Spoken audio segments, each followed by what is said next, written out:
Mga kababayan, isang dating speaker, isang plunder complaint, at isang tanong na hindi kayang tabunan ng kahit gaano kagandang press statement, mga kaibigan. Handa raw si Martin Romualdez na harapin ang ombudsman investigation. Pero tandaan natin, ang preliminary investigation pa lamang ito, hindi ito conviction. Ang tunay na pasabog, ang aligasyon ay umaabot umano sa 56 billion pesos kasama ang plunder, graft, bribery at money laundering complaints. Hindi ito simpleng Senate drama. Hindi ito impeachment trial. Hindi pa ito Supreme Court battle. Pero ang nakataya rito ay law, investigation, justice, buhay, kabuhayan at buwis ng bawat Pilipino. Pero bago tayo magalit, pumalakpak o humusga, facts muna tayo bago opinyon.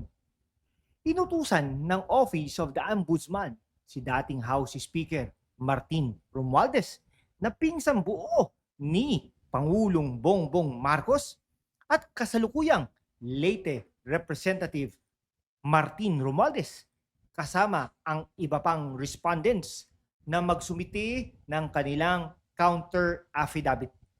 Mayroon silang 15 araw mula sa pagtanggap ng order upang sagutin ang mga paratang. Pagkatapos maisumiti ng lahat ng partido ang kanilang dokumento, saka pag-aaralan kung may sapat na basihan upang ituloy o ibasura ang reklamo. PI talaga no? PI na PI. Preliminary investigation. Malinaw ito, mga kaibigan, Hindi pa ito hatol. Hindi pa ito pagkakakulong. Hindi pa ito automatic na guilty. Ito ang yugto kung saan tinitignan kung may probable cause, kung may sapat na batayan para paniwalaang may krimeng naganap at maaring may pananagutan ang respondent. Pero hindi lang dyan nagtatapos, Dahil ang mga pangunahing mensahe ng kampo ni Romualdez ay simple lang. Handa raw siyang humarap. Ayon sa kanyang abogado, nananatili siya sa Pilipinas. Ginagampanan ang trabaho bilang kinatawan ng unang distrito ng Leyte. Kaya lang, di ba, binanggit na nga siya ni Pangulong Bongbong Marcos sa kanyang SONA. Ibig sabihin, trophy ni Marcos si Romualdez. At handang sumagot, Basta patas at may level playing field. Fair enough. Karapatan niyang ipagtanggol ang sarili. Karapatan niyang questionin ang ebidensya. Karapatan niyang ipakita ang mali. Mahina o hindi credible ang testimonya laban sa kanya. Alam nyo, kung talagang makukulong si Martin Romualdez, ay kung ako sa kanya, ay magdadamay na ako. Isasama ko na. Sino po ba ang Pangulo nung panahon na yun? Pangulong Bongbong Marcos. Sino po bang budget secretary noon? Pagdangamanan, no? Sino po bang finance secretary noon? Ralph Recto. Okay, sino po appropriation chairperson noon? Sino ba? Si Saldico. Sino po bang finance chair ng Senate Committee? Grace po. Okay? Sinong speaker noon? Martin Romualdez, syempre, di ba? At sino po ang Senate President noon? Chis Escudero. No? Pero nakita, narito ang kritisismo natin. Ang pagiging handang humarap ay hindi extraordinary achievement. Hindi iyon medalya, hindi iyon political favor, hindi iyon kabayanihan. Kapag may legal complaint laban sa isang public official, ang pagharap sa proseso ay minimum expectation. Ang dapat sagutin ay hindi lamang handa ka bang humarap. Ang mas mahalagang tanong ay handa ka bang ilabas at ipaliwanag ang buong documentary trail. Ano ang aligasyon? Etong mas matindi, Hindi maliit na administrative lapse ang nakasulat sa complaint. Grabe talaga, mga kaibigan. Ayon sa mga ulat, tungkol sa supplemental complaint, sinasabing may umano'y magkakaugnay na transaksyon na nagresulta sa diversion o misuse ng public funds at pagtanggap ng undue financial benefits. Naku po, no? Grabe. May binabanggit na alleged cash deliveries, okay? Witness accounts at corporate transactions. Ikulong na yan! Mabigat ang mga salitang yan. Pero ulitin natin ha, alegasyon pa lamang ang mga yan at kailangang patunayan sa tamang proseso. Hindi maaaring gawing guilty ang isang tao dahil lamang malaki ang headline. Pero hindi rin maaaring ipawalang bahala ang reklamo dahil makapangyarihan, may mahusay na abogado o malapit sa pinakamataas na opisyal ng bansa ang respondent. Alam nyo, kung ang suspect dyan ay si Vice President Sara Duterte, alam nyo na anong mangyayari. Kinabukasan ay kulong na yan si Vice President Sara Duterte. Kaya lang, nagkataong pinsang buo ng ating Pangulo, si Martin Romualdez. Ngayon, para hindi tayo malunod sa political noise, himayin natin ang batas sa simpleng paraan. Ang preliminary investigation ay parang legal checkpoint. Hindi pa ito full trial. Hindi pa rito kailangang ipakita ang lahat ng ebidensyang ipapakita sa korte. Tinitignan muna kung may sapat na dahilan upang magkaroon ng formal prosecution. Kapag nakita ng ombudsman na mahina o kulang ang ebidensya, maaring ma-dismiss ang complaint. Doon pa lang, no? Piskalya, para piskalya. Kapag nakitang may probable cause, maaaring ihain ang kaukulang information sa tamang hukuman. Gaya ng Sandigan Bayan, depende sa offense at jurisdiction. Plunder na yan. Plunder na yan. Di ba, mga kaibigan? Kaya, sa ngayon, dalawang prinsipyo ang kailangang sabay nating ipagtanggol. Una, presumptions of innocence. Ikalawa, genuine public accountability. Hindi magkalaban ang dalawang yan. Ang due process ay hindi proteksyon lamang ng makapangyarihan. Proteksyon ito ng bawat mamamayan.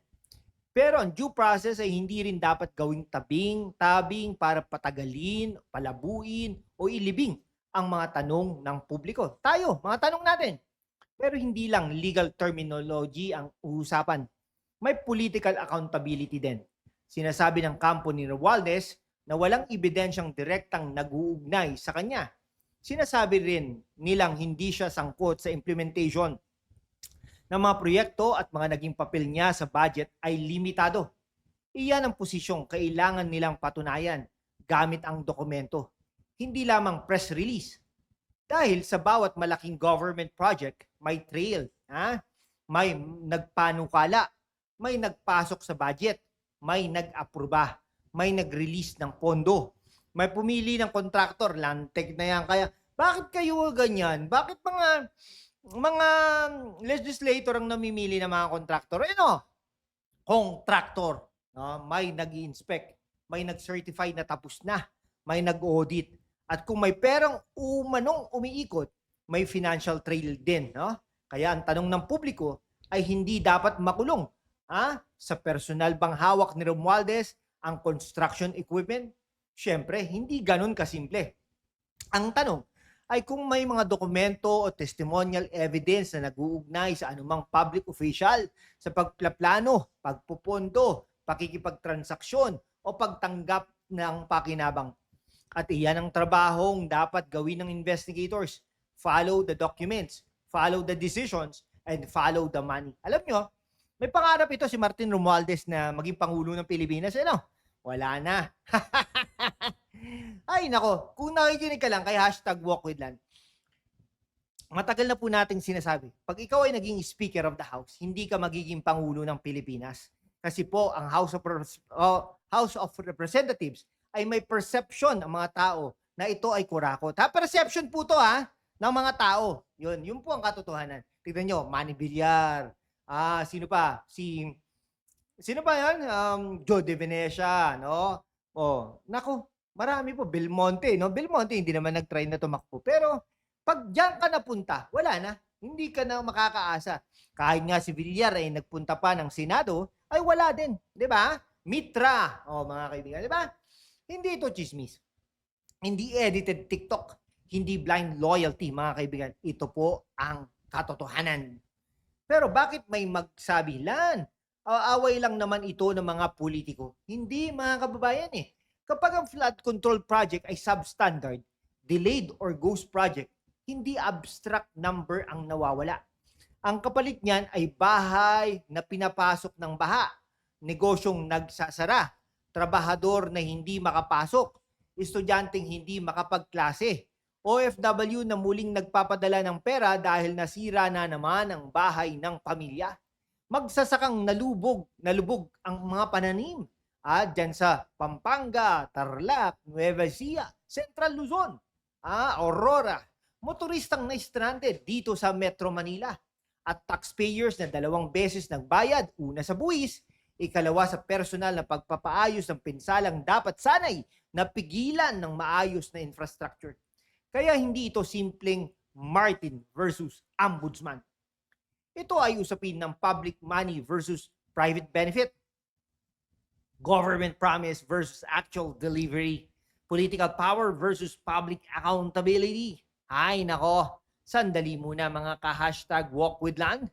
Nasaan kayo ngayon?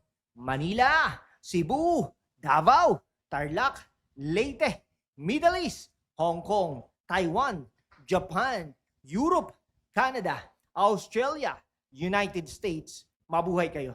I-comment ang inyong city o bansa at sabihin naniningil ng resibo ang bayan. At maraming salamat sa ating mga community ha.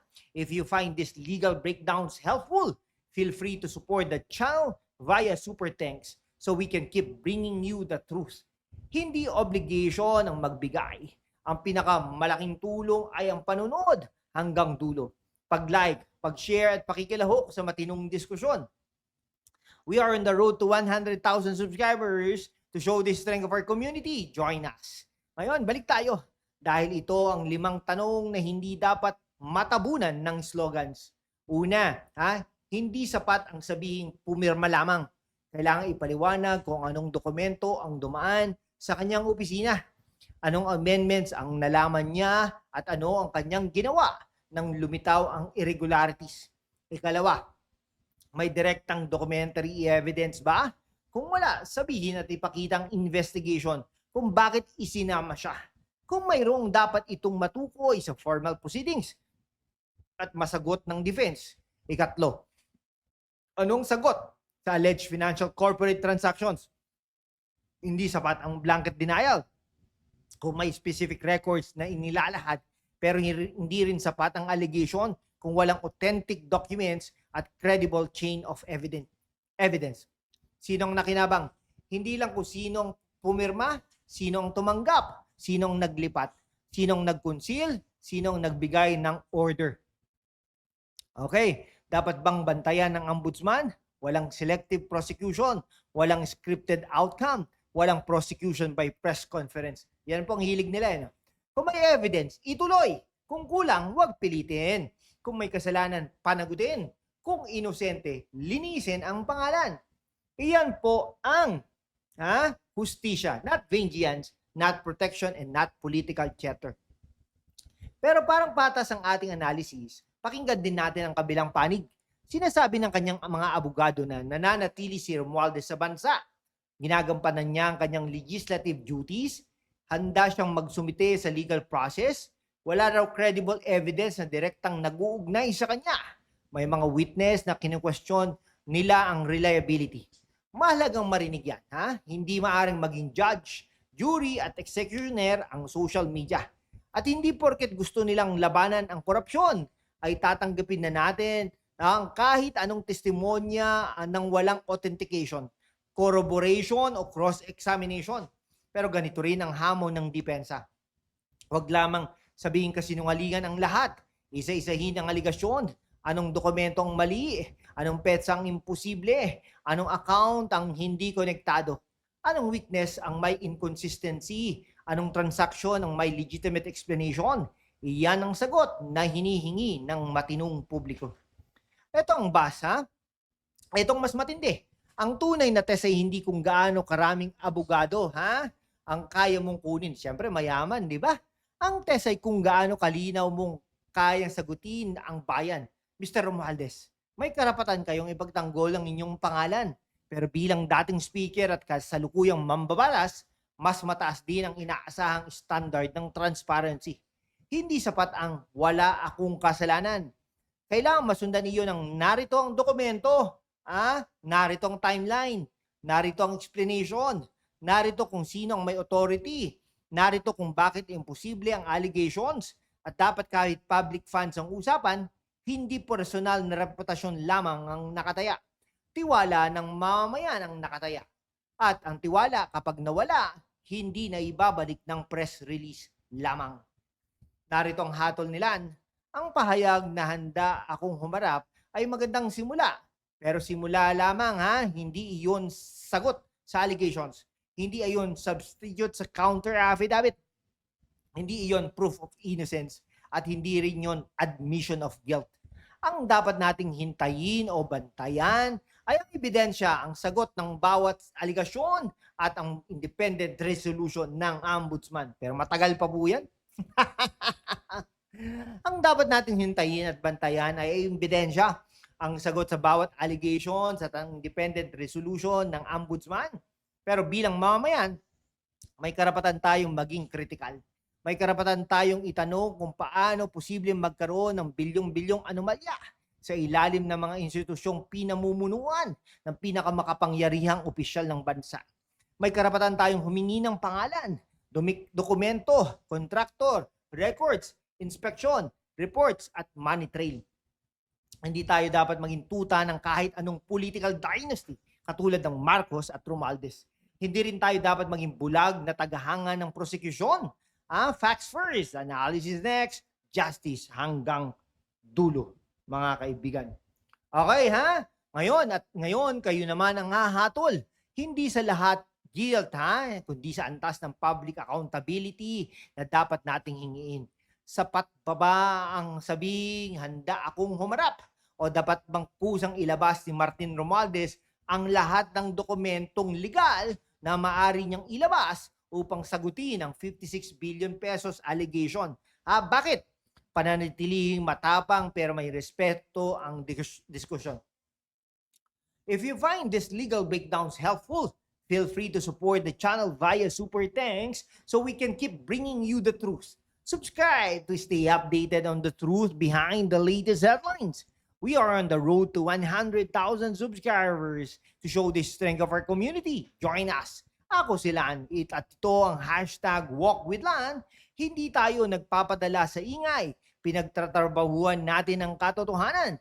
Facts first, analysis next. Maraming salamat mga kababayan Hanggang dito na lang po.